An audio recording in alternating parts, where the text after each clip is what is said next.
Bwana Yesu asifiwe. Ndugu msikilizaji wetu wa kipindi chetu cha tafakari ya siku, ninakusalimu katika jina la Bwana wetu Yesu Kristo. Tafakari yetu ya leo inatoka katika kitabu kile cha Mithali sura ile ya 16 mstari wa 22. Biblia inasema, ufahamu ni chemchemu ya uzima. Ufahamu ni chemchemu ya uzima.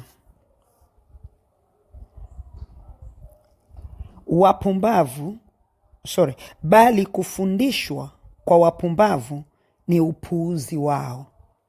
Ufahamu ni chemchemu ya uzima kwa aliyenao, lakini kwa kufundishwa kwa wapumbavu ni upuuzi kwao. Manake ni kitu gani? Tafakari ya leo inatutaka sisi kujifunza kwamba tunatakiwa tuwe na ufahamu. Ufahamu ndio chemchemu. Yaani ukiwa na ufahamu, maarifa huwa yanaongezeka. Usipokuwa na ufahamu, maarifa hayaongezeki. Maanake hayana mahali pa kuongezekea, hayana mahali pa kukua, kwa sababu ukuaji wa maarifa unatokana na ufahamu alionao mtu. Ndio maana anasema ufahamu ni chemchemu ya uzima. Kukua kiroho pia, uzima uweze kukaa ndani ya mtu na akatambua kwamba ameokoka manake nini, ama yeye ni nani na anatakiwa kufanya nini. Ufahamu ni muhimu na unatakiwa, kwa manake ni lazima.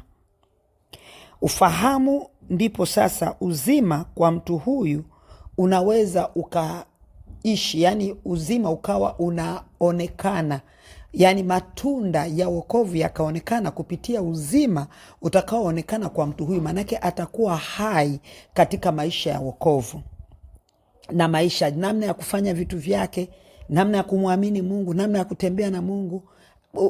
Anakuwa kiimani pia, kwa sababu ana ufahamu juu ya hicho ambacho amekipokea. Sasa kupokea wokovu alafu tukashindwa kupokea ufahamu, tukashindwa kuwa na ufahamu katika hicho tulichokipokea, ndio imepelekea watu wengi kushindwa kuishi kwenye wokovu. Hata tumekuwa kama vile hatueleweki.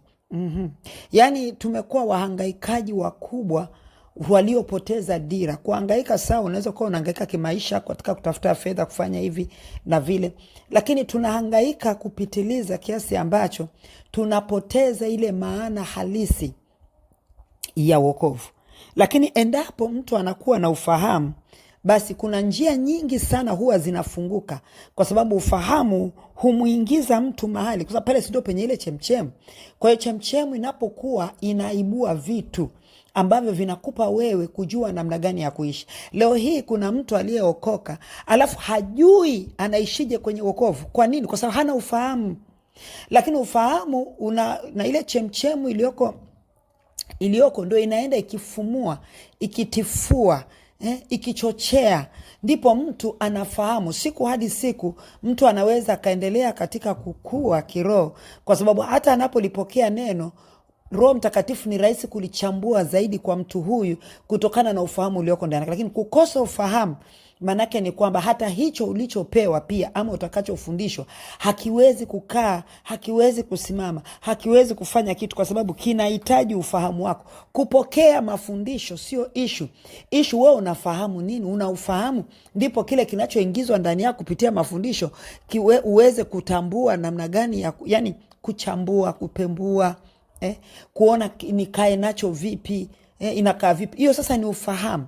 Sasa kukosa ufahamu ndio leo tunaona kuna imani potofu nyingi zimezaliwa, mafundisho potofu mengi yanaachiliwa, na watu wanahama rohoni, wanahamia kwenye mwili. Hatusemi kwamba tusinini mwilini, kwa sababu mwilini ndiko tunakoishi, lakini tufahamu maisha yetu yanaanzia roho, na kuna vitu vingine havipo, lakini shetani amepata mlango na amepata nafasi ya kusababisha watu kubeba vitu ambavyo sivyo.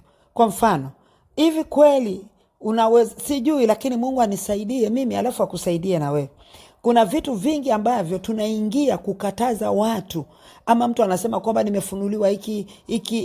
Sasa kuna vitu ambavyo sijafahamu, kwa sababu hata kwenye Biblia havipo kabisa. Unaona, sawa.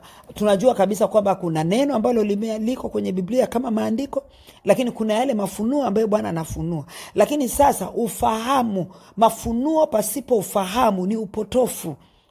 Ndio maana leo watu, hebu angalia, mtu anaambiwa kwamba chukua hii, uende ukafanye hivi, chukua glycerin ukapaka kwenye miimo ya milango yako, sijui utafukuza wachawi, utafanya nini. Sasa ufahamu ukiwa nao, utapata maarifa kuweza kuelewa kwamba hapana bwana, hivi. Watu unakuta mtu anaambiwa, mwanamke unaambiwa, wewe unakutana na huyo unayemwita sijui ni nabii wako, unamwita nani, anakuvua nguo, anakuvua nguo, analala na wewe, anafanya ngono na wewe in the name of deliverance, akikwambia kwamba anakufanyia ukombozi. Hivi kweli kama unaufahamu na unajua Biblia imekataza hiyo ni ngono, maana huyo sio mume wako, Mungu hawezi kujipinga, hapingani na neno lake. Lakini haya yote leo na mengine mengi siwezi kuyataja yote, lakini sote tunafahamu kuna uharibifu gani ambao unaotembea ndani ya kanisa. Uharibifu huo umepata mlango ndani ya kanisa kwa sababu ya ufahamu. Watu kukosa ufahamu. Kukosa ufahamu kunasababisha uharibifu. Shetani anaufanya kwa kiwango kikubwa sana. Kiwango kikubwa sana. Ndio maana anasema kwenye mstari wa 22, Mithali 16, ufahamu ni chemchemu. Jamani, ukiwa na ufahamu, shetani hata kuja kukufungia kwenye box. Lile ambalo la Mungu utalisimamia, na lile lisilo la Mungu utalipembua na utalitupilia mbali. Kwa hiyo hata ukisikia mtu anasema nini, utamsikiliza ndio, lakini uko wewe sasa kule ndani yako kuna ufahamu wa kuelewa kwamba hiki kinachosemwa sicho. Ile chemchemu iko hai. Sababu kama chemchemu haiko hai, ndio maana utapokea kilicho kibovu, itaingia kwenye chemchemu na chemchemu itatoa kile kibovu. Ndio maana sasa upotofu na uharibifu una multiply, yani unaongezeka. Lakini neno la leo linatutaka kujua hili kwamba ufahamu ni chemchemu ya uzima kwako wewe uliye nao. Sasa tafuta ufahamu, pata ufahamu ili uweze kuishi. Na anasema bali kufundishwa kwa wapumbavu ni upuuzi wao. Kama wewe huna ufahamu ni mpumbavu. Biblia imesema katika Mithali 9:6 kwamba enyi wajinga, acheni ujinga mkaishi. Sasa kutokujua ndio ujinga. Upumbavu, umepokea wokovu lakini hujui, huna maarifa, alafu unafanya upumbavu ambao unatoka ndani yako kutokana na upotofu uliopokea ndani.